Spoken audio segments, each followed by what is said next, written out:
S, ದಿನಗಳ ಬಗ್ಗೆ ನೀವು ಆಗಲೇ ಹೇಳಿದ್ರಿ, ವಾರಗಟ್ಟಲೆ ಇಲ್ಲೇನಿಲ್ಲ ಟ್ರೀಟ್ಮೆಂಟು. ಸೊ ಬಂದರೆ ಅವತ್ತಿನ ಟ್ರೀಟ್ಮೆಂಟ್ ಡಯಾಗ್ನೋಸ್ ಮಾಡ್ತೀವಿ ಅಂತ. ಸೊ ಟ್ಯಾಬ್ಲೆಟ್ಸ್ ಆಚೆ ಈಚೆ ಆ ಥರದ್ದು ಏನಾರ ಇದೆಯಾ? Like along with the treatment, yes, treatment ಜೊತೆ ಸಪ್ಲಿಮೆಂಟ್ಸ್ ಇರುತ್ತೆ.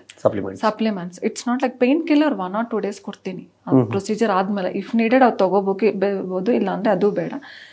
Calcium deficiencies, vitamin D deficiencies, ಅದು compulsory have to treat because that also is important for the cartilage. So cartilage ಬೆಳೆಯೋದಕ್ಕೆ ನನಗೆ ಆ ಡೆಫಿಷಿಯನ್ಸೀಸು ಕರೆಕ್ಟ್ ಮಾಡಬೇಕು, ಅದು ಇರುತ್ತೆ ಅಷ್ಟೇ. ಅದು ಬಿಟ್ಟು ಜಾಸ್ತಿ ಏನಿರಲ್ಲ. ಬಟ್ ಫುಡ್ ರೆಸ್ಟ್ರಿಕ್ಷನ್ಸ್ ಇರುತ್ತೆ. Alcohol smoking definitely I stop that. P R P treatment ತಗೊಂಡ ಟೈಮಲ್ಲಿ ಆಲ್ಕೋಹಾಲ್ ಸ್ಮೋಕಿಂಗ್ ಇಂದ results will be very less. So proper even what we expect. Alcohol ಸೇವನೆ ಮಾಡಂಗಿಲ್ಲ, ಸಿಗರೇಟ್ ಸ್ಮೋಕ್ ಮಾಡಂಗಿಲ್ಲ. ಬರೋದು 4 to 6 months no cigarette, no alcohol. Okay, that's not big matter because of health important ಅಲ್ಲ. ಹಾಗಾಗಿ so ಒಂದು ನಾವೇನ್ ಮಾಡಿದ್ವಿ, ನೋವು ಪೇನ್ ಯಾವಾಗ ಬರುತ್ತೆ, ಬಂದ್ಮೇಲೆ ಏನ್ ಮಾಡಬೇಕು, ಟ್ರೀಟ್ಮೆಂಟ್ ಏನು ಅಂತೆಲ್ಲ ಮಾತಾಡಿದ್ವಿ. ಬಟ್ ಆಡಿಯನ್ಸ್ ಸಹಜವಾಗಿರುತ್ತೆ, ಪೇನ್ ಬರ್ದಂಗೆ ಹೆಂಗ್ ನೋಡ್ಕೊಳ್ಳೋದು ನಾವು ನಮ್ಮನ್ನ ಅಂತ. ಸೊ ಪ್ರಿಕಾಷನ್ ಹೇಗೆ ಅಂತ. ಸೊ ಮಿಡಿಲ್ ಏಜ್ಡ್ ಪರ್ಸನ್ಸ್, ಯಂಗ್ಸ್ಟರ್ಸ್ಗೆ 35 ಹತ್ರ ಬರ್ತಾ ಇದ್ರೆ ಸ್ವಲ್ಪ ಲೈಫ್ ಸ್ಟೈಲ್ ಚೇಂಜ್ ಮಾಡಿ, ಮತ್ತೆ ವೆಯ್ಟ್ ಕಂಟ್ರೋಲ್ ಮಾಡಿಬಿಟ್ಟು ಫುಡ್ ರೆಸ್ಟ್ರಿಕ್ಷನ್ಸ್, ಫುಡ್ ಕಂಟ್ರೋಲ್ ಮಾಡಿದ್ರೆ ಡೆಫಿನೆಟ್ಲಿ ದೇ ಕ್ಯಾನ್ ಅವಾಯ್ಡ್. ಯಾವ ಫುಡ್ಗಳನ್ನ ಕಂಟ್ರೋಲ್ ಮಾಡಿ? ಫುಡ್ ಕಂಟ್ರೋಲ್ ಮಾಡಬೇಕಂದ್ರೆ mainly sweets, all whites, what culprits. Whites ಅಲ್ಲ ಅಂದರೆ ಶುಗರ್ ಆಗಲಿ, ಮೈದಾ ಆಗಲಿ, ಇಲ್ಲ ರೈಸ್, ಪ್ಲೇನ್ ರೈಸ್ ಬೇಡ, ಬ್ರೌನ್ ರೈಸ್ ತಗೊಳ್ಳಿ, ವೈಟ್ ರೈಸ್ ಬೇಡ. ಸೊ ಈ ವೈಟ್ಸ್ ಕಮ್ಮಿ ಮಾಡಿ. Coffee is good for heart ಅಂತಾನು ಬಂದಿದೆ. ಬಟ್ ಕಾಫಿಯಿಂದ ಸ್ವಲ್ಪ ಇನ್ಫ್ಲಮೇಷನ್ ಜಾಸ್ತಿ ಆಗುತ್ತೆ. ಇನ್ಫ್ಲಮೇಷನಿಂದ ಆರ್ಥರೈಟಿಸ್ ಚೇಂಜಸ್ ಜಾಸ್ತಿ ಆಗುತ್ತೆ. I am not telling completely avoid ಮಾಡಿ ಅಂತ ಹೇಳ್ತಾ ಇಲ್ಲ, restrict to 1 or 2 cups. So small cups ತೊಗೊಳ್ಳಿ. ಮತ್ತು ಇನ್ನೊಂದು deep fried, junk, oil foods ಇದೆಲ್ಲ ಕಮ್ಮಿ ಮಾಡಿ. Bakery items, maida, everything reduce. These should be reduce. Lifestyle ತಗೊಂಡ್ರೆ this is very important. After 40 ladies mainly ತುಂಬ ಓಡಾಡ್ತಾರೆ ಬಿಕಾಸ್ ಅವ್ರಿಗೆ the responsibilities will be more. ಇನ್ನೂ ಏಜ್ ಆದರೆ ಮಕ್ಕಳು ಬರ್ತಾರೆ, ಅವ್ರನ್ನೂ ನೋಡ್ಕೋಬೇಕು, ಎಲ್ಲ ಅವ್ರಿಗೆ ಇನ್ನೂ ಜಾಸ್ತಿ ಆಗಿಬಿಡುತ್ತೆ. So according to age we should act. So ನಾವು ತುಂಬ ನಿಲ್ತ್ಕೊಂಡು ಮಾಡೋ ಕೆಲಸಗಳು ಕಮ್ಮಿ ಮಾಡಬೇಕು. ಕೆಳಗೆ ತುಂಬ ಕೂತ್ಕೊಂಡು ಎದ್ದೇಳೋದು, ಇಟ್ಸ್ ನಾಟ್ ಲೈಕ್ ನಾನು ಕೂತ್ಕೊಂಡಿಲ್ಲ ಅಂದರೆ ಹಂಗೆ ಆಗುತ್ತೆ ಅಂತ ಬೇಡ, ಬೇಕಾಗಿಲ್ಲ. Why to sit down? Because ಮಂಡಿ ಮೇಲೆ ಸ್ಟ್ರೆಸ್ ಜಾಸ್ತಿ ಆಗುತ್ತೆ. ಸ್ಟೆಪ್ಸ್ ಹತ್ತೋದು ಇಳಿಯೋದು, ನಾನು ಲಿಫ್ಟ್ ಏನಕ್ಕೆ, ನಾನು ಮೇಲೆ ಹತ್ತಿದ್ದೀನಿ, ನನಗೆ ಅದೊಂದು ಎಕ್ಸಸೈಸ್ ಆಗಿಬಿಡುತ್ತೆ, ಬೇಡ. 40-45 you can do. Body will be active, muscles will be strong to take the stress. But 45 ಆದಮೇಲೆ ನೀ ಮೇಲೆ ಸ್ಟ್ರೆಸ್ ಜಾಸ್ತಿ ಆಗಿಬಿಡುತ್ತೆ. ಸೊ ಅದು ಎಕ್ಸಸೈಸ್ ಥರ ಮಾಡಬೇಡಿ. ಯು ಕ್ಯಾನ್ ಟೇಕ್ ಮಾಡಿ, ಬಟ್ ತುಂಬ ಎಕ್ಸಸೈಸ್ ಥರ ಮಾಡಿ. ಈ ಲಿಟಲ್ ಲೈಫ್ ಸ್ಟೈಲ್ ಮಾಡಿಫಿಕೇಷನ್ಸ್ ಮತ್ತು ಕಂಪಲ್ಸರಿ ವೆಯ್ಟ್ ಸ್ಟ್ರೆಂಥನಿಂಗ್ ಮಾಡಬೇಕು. ವರ್ಕೌಟ್ ಒಂದು ಮಾಡಬೇಕು. Whatever you are comfortable, yoga ಆಗಲಿ, ಇಲ್ಲ ಎಕ್ಸಸೈಸಸ್ ಆಗಲಿ, ಜಿಮ್ ಆಗಲಿ, ಆರ್ ಎನಿಥಿಂಗ್ ಲೈಕ್ ವಾಕಿಂಗ್ ಆಗಲಿ, some workout should be there. At least ಒಂದು 30-35 minutes per day. So workout ಮಾಡಿದರೆ, ಲೈಫ್ ಸ್ಟೈಲ್ ಚೇಂಜ್ ಮಾಡಿ, ಮತ್ತು ವೆಯ್ಟ್ ಕಂಟ್ರೋಲ್ ಮಾಡಿ, ಫುಡ್ಡನ್ನು ಈ ಥರ ಮಾಡಿದ್ರೆ ಡೆಫಿನೆಟ್ಲಿ ವಿ ಕ್ಯಾನ್ ಅವಾಯ್ಡ್ ಅಂತ ನಾನು ಹೇಳೋಕ್ಕಾಗಲ್ಲ. ಏಜ್ ರಿಲೇಟೆಡ್ ಚೇಂಜಸ್ ಬಂದೇ ಬರುತ್ತೆ. ವಿ ಕ್ಯಾನ್ ಪೋಸ್ಟ್ ಒಂದು 50-60 ಬರೋದು, 70-80 ಬರುತ್ತೆ.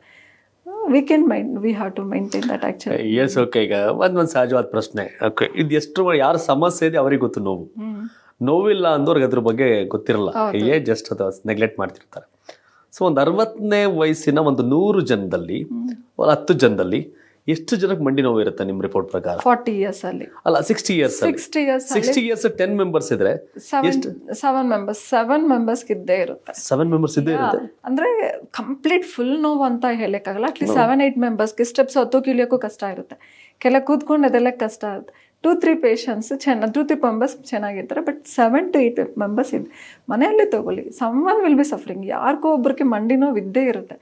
ಪೇರೆಂಟ್ಸ್ ಆಗಲಿ, ಇಲ್ಲ ವೈಫೇ ತಗೊಳ್ಳಿ, wife or anyone will be suffering with the knee pain. Yes, ಯಾಕೆ ಈ ವಿಷಯ ನಿಮ್ಗೆ ಹೇಳ್ತಿದ್ದೀನಿ ಅಂದರೆ, ನಾವು ವಯಸ್ಸಲ್ಲಿ ಚೆನ್ನಾಗಿದ್ದಾಗ ನಮಗೇನು ಅನ್ಸಲ್ಲ. ನಮಗೇನು 30 ವರ್ಷ 40 ವರ್ಷ ಅಂದಾಗ ಆ ನೋವು ಬಂದಾಗಲೇ ಅದರ ನೋವೇನು ಅಂತ ನಮ್ಗೆ ಅರ್ಥ ಆಗೋದು, ಅಲ್ಲಿವರೆಗೂ ಗೊತ್ತಾಗಲ್ಲ. ಹಾಗಾಗಿ 60 ವರ್ಷದ ವಯಸ್ಸಿನವ್ರಿಗೆ 10 ಜನದಲ್ಲಿ 8 ಜನಕ್ಕೆ ಸಮಸ್ಯೆ ಇರುತ್ತೆ ಅಂದರೆ, ನಿಮ್ಮ ಮನೆಯಲ್ಲಿ ಯಾರಾದರೂ 50-60 ವರ್ಷದವರು ಇದ್ದರೆ ಅವ್ರಿಗೆ ಮಂಡಿ ನೋವು ಸಹಜವಾಗಿರುತ್ತೆ. ಅವ್ರು ಸುಮ್ಮನೆ ಒಂದು ಪೇಯ್ನ್ ಕಿಲ್ಲರ್ ಟ್ಯಾಬ್ಲೆಟ್ ಕೊಟ್ಟು ಇಷ್ಟೇ ಅಂತ ಬಿಡೋದಕ್ಕಿಂತ, ಆಪ್ರೇಷನ್ ಅಂದಾಗ ಪಾಪ ಆ ವಯಸ್ಸಲ್ಲಿ ಅವ್ರಿಗೆ ತಡ್ಕೊಳಕ್ಕಾಗಲ್ಲ, ಆಪ್ರೇಷನ್ ಕೂಡ ಮಾಡಲ್ಲ. ಸೊ ಹಾಗಾಗಿ ಅವ್ರ ನೋವನ್ನು ಹಾಗೇ ಕ್ಯಾರಿ ಮಾಡೋದಕ್ಕಿಂತ ಅವ್ರು ಹಂಗೆ ನೋವಲ್ಲೇ ಇರೋದಕ್ಕಿಂತ ಸೊ PRP ಟ್ರೀಟ್ಮೆಂಟಲ್ಲಿ ಒಳ್ಳೆ ಆ ನೋವಿಲ್ದಂಗೆ ಚೆನ್ನಾಗಿ ಓಡಾಡಲಿಕ್ಕೆ ನಡಿಲಿಕ್ಕೆ ಸಾಧ್ಯ ಆಗುವಂಥ ಅವಕಾಶ ಇದೆ. ತುಂಬ ಮೇಡಮ್ ಹೇಳಿದ್ರು, ಒಂದು ಪೈನ್ ಬಂದಮೇಲೆ ಏನು ಮಾಡಬೇಕು ಅಂತ. 10-15 ದಿನದಲ್ಲಿ ಪೈನ್ ಬಂದರೆ ಡಾಕ್ಟರ್ ಹತ್ರ ಲೋಕಲ್ ಹೋಗ್ಬೋದು. ಅದು 3 ತಿಂಗಳು ಕಂಟಿನ್ಯೂ ಇದ್ದರೆ ಡಯಾಗ್ನೋಸ್ ಮಾಡಿದ್ರೆ ಗೊತ್ತಾಗತ್ತೆ ಏನೇ ಪ್ರಾಬ್ಲಮ್ ಅಂತ, ಟ್ರೀಟ್ಮೆಂಟ್ ಇದೆ ಅಂತ. ಸೊ ಹಾಗಾಗಿ ಮಂಡಿ ನೋವು ಅಂದಾಗ ಮನುಷ್ಯನಿಗೆ ಸಹಜವಾಗಿ ವಯಸ್ಸಾದ್ಮೇಲೆ ಬರುವಂಥ ಸಮಸ್ಯೆ ಅದು ಕೂಡ ಒಂದು. ಆದರೆ ಅದಕ್ಕೆ ಆಪ್ರೇಷನ್ನೇ ಪರಿಹಾರ ಅಲ್ಲ. ಸೊ PRP ಟ್ರೀಟ್ಮೆಂಟ್ ಪರಿಹಾರ ಇದೆ ಅಂತ ಹೇಳಿದ್ರು. ಆಮೇಲೆ ಮತ್ತೊಂದು ಹೇಳಿದ್ರು ಮೇಡಮ್, ಫುಡ್ಡನ್ನು ನಾವೇ ಕಂಟ್ರೋಲ್ ಮಾಡ್ಬೋದು ಅಂತ. ಶಿವಕುಮಾರ್ ನೀವು ಅದನ್ನು ಹೇಳಿ ಅಂತ ಕೇಳಬಾರ್ದಲ್ಲ ನಮ್ಮನ್ನು. ಸೊ ಹಾಗಾಗಿ ಬರೋಕ್ಕೆ ಮುಂಚೆ ಫುಡ್ಡಲ್ಲಿ ಹೇಗೆ ಕಂಟ್ರೋಲ್ ಮಾಡ್ಬೋದು, ಬಂದ ಮೇಲೆ ಫುಡ್ಡನ್ನು ಏನೇನು ಚೇಂಜಸ್ ಮಾಡ್ಕೋಬೇಕು, ಸೊ ಎಲ್ಲ ವಿಷಯವನ್ನು ಹೇಳಿದ್ದಾರೆ. ಸೊ ಫೈನಲಿ ಆಡಿಯನ್ಸ್ಗೆ ಏನು ಹೇಳ್ತೀರಿ? ಫೈನಲಿ ಆಡಿಯನ್ಸ್ಗೆ ಇಟ್ಸ್ ಫಸ್ಟ್ ಮುಂಚೆ ಥರ ಹಾರ್ಟ್ ಹೆಲ್ತ್, ಶುಗರ್ ಕಂಟ್ರೋಲ್ ಮಾಡಬೇಕು, diabetic health or brain health ಅಲ್ಲ. ಈಗ ಮಸ್ಕ್ಯುಲೋಸ್ಕೆಲ್ಟಲ್ ಹೆಲ್ತ್ ಈಸ್ ಇಂಪಾರ್ಟೆಂಟ್. ನೀವು ಕರೆಕ್ಟಾಗಿ ಜಾಯಿಂಟ್ಸ್ ಸ್ಪೈನ್ ಎಲ್ಲ ಕರೆಕ್ಟ್ ಇದ್ರೆ ಓಡಾಡ್ತೀರಾ. If we walk and if we are active, ಎಲ್ಲ ಪ್ರಾಬ್ಲಮ್ಸ್ ಕಂಟ್ರೋಲಲ್ಲಿ ಇರುತ್ತೆ. ಸೊ ಶುಗರ್ ಕಂಟ್ರೋಲ್ ಇರುತ್ತೆ, BP ಕಂಟ್ರೋಲ್ ಇರುತ್ತೆ, heart everything. So first important is your joint and spine. ಅಲ್ಲ, ಜಾಯಿಂಟ್ಸ್, ಮಸಲ್ಸ್, ಸ್ಪೈನ್ ಇದು important. This is a fact. ಈಗ ಮುಂಚೆ ಥರ ಅಲ್ಲ. These are the true facts because we should be active. So first prevent ಮಾಡಿ first. ಆಗಲಿಲ್ಲ ಅಂದರೆ don't bear with the pain. You can come to specialist. There you can get a complete solutions with the simple treatment actually.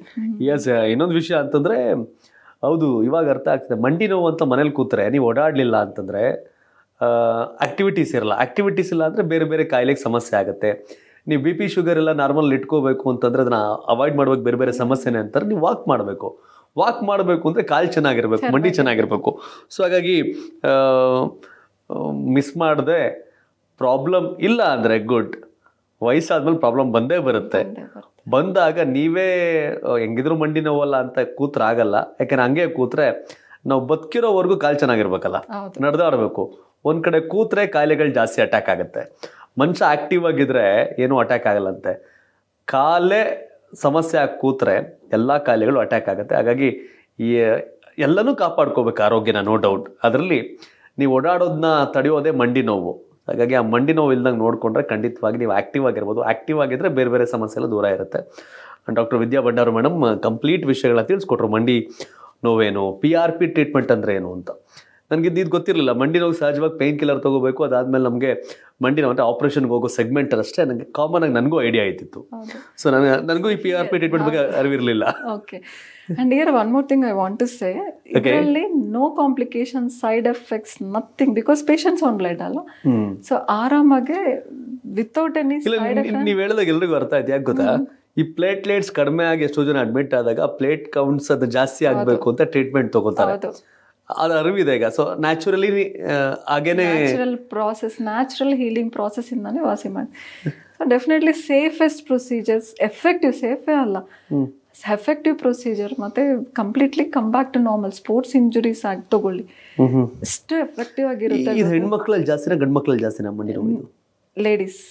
Ladies common. ಬೇನಿಕ್ಕೆ ಅಂದರೆ ಲೇಡೀಸಲ್ಲಿ 45 menopause period stop ಆದರೆ ಎಲ್ಲ muscle weakness, ಬೋನ್ weakness, hormones ಕಮ್ಮಿ ಆಗುತ್ತೆ. It effects ಎಲ್ಲನೂ weak ಆಗ್ತಾ ಬರುತ್ತೆ.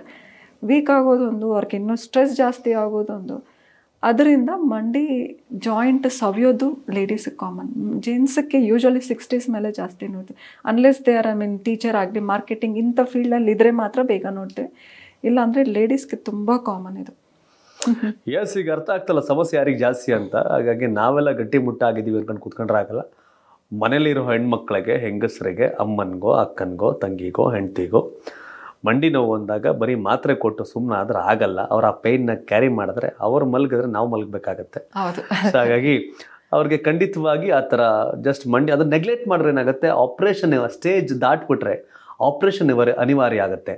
ವಯಸ್ಸಾದ್ಮೇಲೆ operation ಆಗಲ್ಲ. ಆದರೆ ಒಂದು ಒಳ್ಳೆ ವಿಷಯ ಇವ್ರ ಹತ್ರ ಕೇಳಿದಂದರೆ, ವಯಸ್ಸಾದರೂ ಸಹ PRP ಟ್ರೀಟ್ಮೆಂಟ್ ಅದನ್ನು ಕ್ಯೂರ್ ಮಾಡ್ಬೋದು. ಸ್ಟೇಜ್ ಮೇಲೆ ಡಿಪೆಂಡ್, ಯಾವ ಹಂತದಲ್ಲಿದೆ, ಎಷ್ಟು ಮಟ್ಟಿಗೆ ಹಾಳಾಗಿದೆ ಅನ್ನೋದ್ರ ಮೇಲೆ ಅದು ನಿರ್ಧಾರ ಆಗುತ್ತೆ. ಸೊ ಹಾಗಾಗಿ ಮಿಸ್ ಮಾಡಿದೆ. ಮಂಡಿ ನೋವು ಅಂದ ತಕ್ಷಣ ತಾಳಪ್ಪ ಅಂತ ಮಾತ್ರೆನೇ ಪದೇ ಪದೇ ವರ್ಷಗಟ್ಟಲೆ ನುಂಗಿ ಅದನ್ನು ಮತ್ತಷ್ಟು ಘಾಸಿ ಮಾಡ್ಕೊಳ್ಳೋದಕ್ಕಿಂತ PRP ಟ್ರೀಟ್ಮೆಂಟ್ ಇದೆ. ಸೊ ಹಾಗೆ ಡಾಕ್ಟರ್ ವಿದ್ಯಾ ಭಂಡಾರ್ ಅವರು ಎಲ್ಲವನ್ನೂ ಸ್ಪಷ್ಟವಾಗಿ ತಿಳಿಸಿದ್ದಾರೆ. APN pain care centre number display ಆಗ್ತಿದೆ, ಕಾಲ್ ಮಾಡಿ. And thank you so much madam. So ಬಂದ್ರಿ, ನಮಗೆಲ್ಲ ಭಾಳಷ್ಟು ವಿಷಯಗಳು ತಿಳಿಸ್ಕೊಟ್ರಿ. ನಿಮಗೆ ಮಾಧ್ಯಮದಲ್ಲಿ ಕೆಲಸ ಮಾಡುವ ಆಸಕ್ತಿ ಇದೆಯಾ? ಹಾಗಾದ್ರೆ ಕರ್ನಾಟಕ ಟಿವಿ ಡಿಜಿಟಲ್ ಮೀಡಿಯಾದಲ್ಲಿದೆ ನಿಮಗೆ ಒಳ್ಳೆಯ ಅವಕಾಶ. ಆಯ್ಕೆಯಾದವರಿಗೆ ಉಚಿತ ತರಬೇತಿ ಕೊಡ್ತೀವಿ. ತರಬೇತಿ ನಂತರ ಕೆಲಸ ಮಾಡುವ ಅವಕಾಶನೂ ಕೊಡ್ತೀವಿ. ಈ ಕೂಡಲೇ ನಿಮ್ಮ ಮಾಹಿತಿಯನ್ನ ಮೇಲ್ ಮಾಡಿ. ತುಂಬಾ ದಪ್ಪ ಇದ್ದೀರಾ, ಅದರಲ್ಲೂ ಯಾವುದೇ ಸೈಡ್ ಎಫೆಕ್ಟ್ ಇಂದ ಸಣ್ಣ ಆಗ್ಬೇಕಾ? ಎಷ್ಟೋ ಜನ ಹೇಳ್ತಾ ಇದ್ರಿ, ಸರ್ ನಾನು ಜಿಮ್ಗೆ ಹೋಗ್ತಾ ಇದ್ದೀನಿ ಆದ್ರೂ ಸಣ್ಣ ಆಗ್ತಾ ಇಲ್ಲ ಸರ್, ವರ್ಕೌಟ್ ಮಾಡ್ತಾ ಇದ್ದೀನಿ ಆದ್ರೂ ಸಣ್ಣ ಆಗ್ತಾ ಇಲ್ಲ ಅಂತ ಹೇಳ್ತಾ ಇದ್ರಲ್ಲ. 100% ಯಾವ ಜಿಮ್ಗೂ ಹೋಗ್ದಂಗೆ ವರ್ಕೌಟು ಮಾಡ್ದಂಗೆ ನೀವು ಸಣ್ಣ ಆಗ್ಬೋದು. ಪ್ರತಿದಿನ ಬೆಳಿಗ್ಗೆ ಸಂಜೆ 2 ಟೈಮ್ ನಮ್ಮ ಜೀನಿ ಸ್ಲಿಮ್ನ ಯೂಸ್ ಮಾಡಿ ಯಾವುದೇ ಸೈಡ್ ಎಫೆಕ್ಟ್ ಇಲ್ದಂಗೆ ನೀವು ಸಣ್ಣ ಆಗ್ತೀರಾ. ಯಾಕೆಂದ್ರೆ ಜೀನಿ ಸ್ಲಿಮ್ಮು ಒಂದು ಉತ್ತಮ ಆಹಾರ.